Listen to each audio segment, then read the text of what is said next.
Cube root 28 into 26 plus 1। আমরা তাহলে এই অঙ্কটা প্রথমেই গুণ করব না, এখানে এটা একটা ফর্মুলায় সাজানো আছে। ফর্মুলাটা কি?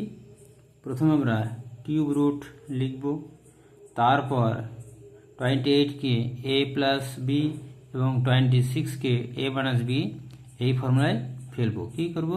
27 প্লাস 1, 27 মাইনাস 1 প্লাস 1। খুব সুন্দর ফর্মুলা। এবার আমরা কী করব? এ স্কোয়ার মাইনাস বি স্কোয়ারের ফর্মুলা পেয়েছি। তাহলে এ স্কোয়ার কি 27 এর square minus 1 square plus 1 cube root 27 এর স্কোয়ার 7 2 9, 1 এর স্কোয়ার মাইনাস 1 প্লাস 1। তাহলে minus 1 plus 1 0, cube root 7 to 9 equal to 9।